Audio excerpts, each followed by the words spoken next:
Aileen Deogracias. I am the current Regulatory and Reimbursement Chair for the Georgia Occupational Therapy Association.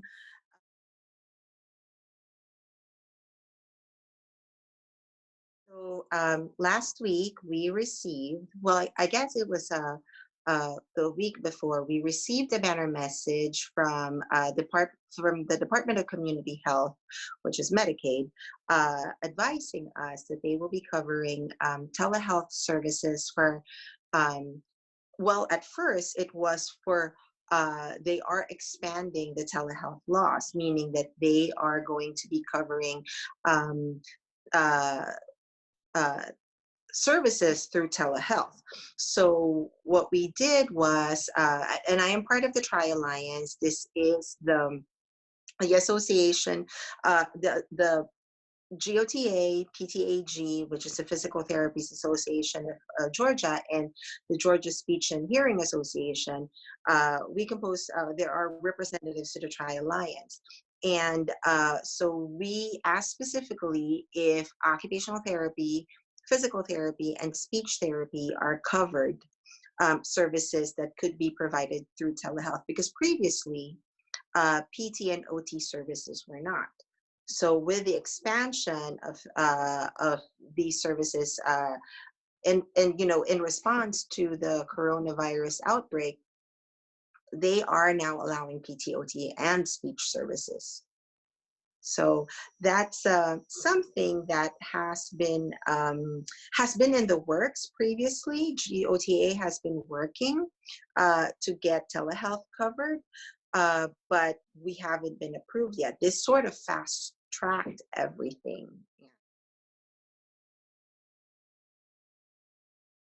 So they expanded the originating sites to the patient's home. You can, this is, an originating site means where the patient is. So you can provide telehealth, in the patient's home.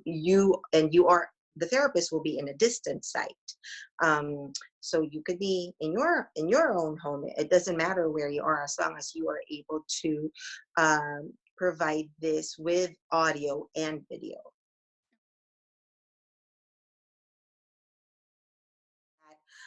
Typically, if it is an office visit, the place of service billing code is 11, or if it's in the home, the place of service is a 12. But for telehealth, the place of service would be 02, meaning that when that billing goes through, that it will be identified as a telehealth visit and not an in-person visit. Okay. In Georgia, luckily for us, they were able to pass the Georgia Telehealth Act. And that came into effect January the 1st of 2020. And one of the statutes of the Georgia Telehealth Act is parity, meaning that there will be, that you are able to bill for the same rate for in-person and telehealth, or services provided through telehealth. Because the goal of the General Assembly was to mitigate geographical disadvantages for our patients. I mean, with Georgia being a largely rural state, the goal prior to the coronavirus and outbreak and everything, the goal was really to provide healthcare access to all Georgians, and so they wanted to have the same reimbursement rates for telehealth and in-person consultations.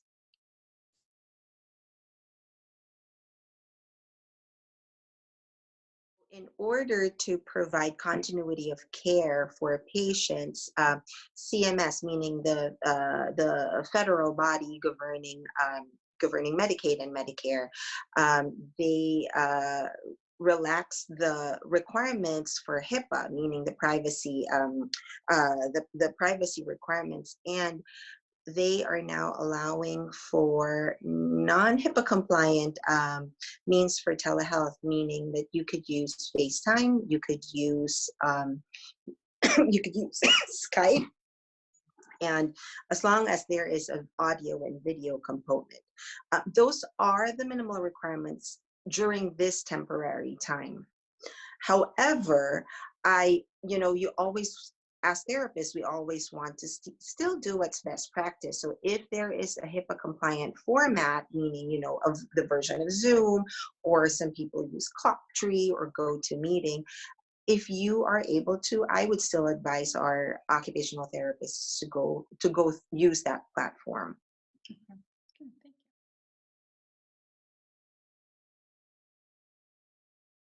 During this time, because we are, a lot of cities and a lot of counties are either on stay at home or on lockdown, it it will be difficult to get prior authorization or get whatever documents you need in order to get prior authorization. So they are also relaxing those requirements at this time. What it means is that if you already have prior authorization, well, and I'm talking about Medicaid and DCH, if you already have prior authorization for, a plan of care and you were ongoing and you wanted to add telehealth into your plan of care, there is no requirement to get a new prior authorization. They are just going to carry that over. And I think I included that in the message that we sent out to our members too. They also are relaxing the IUP and IFSP requirements just because, for an IFSP or the individualized family service plan, and I'm talking about children's intervention services requirements. The service coordinators are not able to go to the families to get, them to sign an individualized family service plan. So just to stay within the intent of providing continuity of care, they are relaxing those requirements as well. Same with the IUP, because the schools are not in session and the students are doing distant learning, they are also relaxing the requirements for an IEP.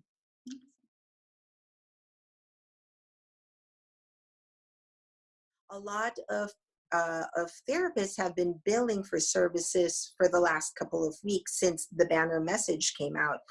I wanted to advise them to hold off on the billing first and wait, I guess, until April the 1st, which is just, a couple of days from now, before putting that before putting the billing in, just to give the DCH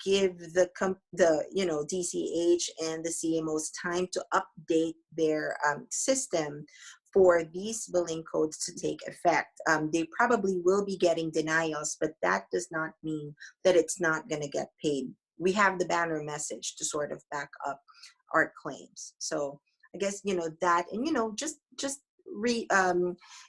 keeping track of the banner messages and keeping track of whatever provider communications are being sent to them is what's going to help us really get in front of this.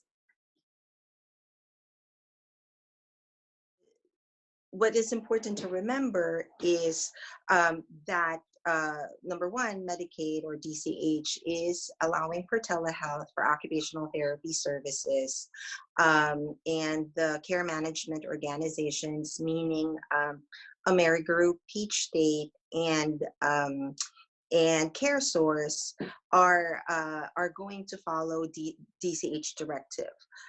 So we haven't heard from WellCare. That is one of the care management organizations, but we are expecting that they are also going to follow suit. There have been questions about private insurance, and that GOTA and the Tri-Alliance cannot give directives or cannot give guidelines on that, just because each insurance policy or each insurance carrier have their own guidelines for telehealth.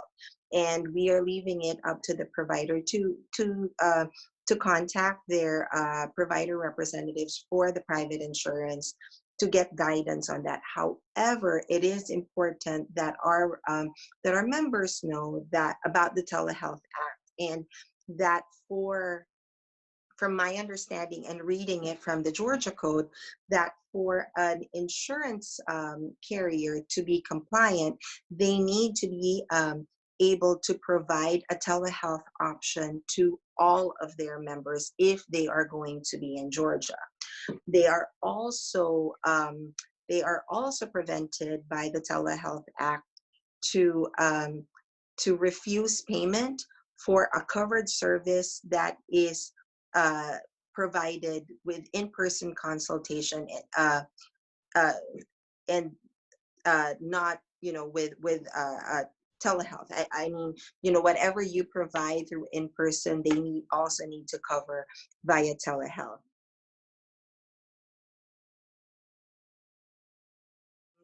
GOTA has been instrumental in really advocating and putting the issues of occupational therapy providers in the forefront, in front of policymakers in the executive branch and the legislative branch. And it is really through GOTA membership that we are even on the table, that we are even able to express our to express to policymakers that we need to be able to continue to provide care to our patients. And then GOTA, being part of the Tri-Alliance, gives us what do you call that? I'm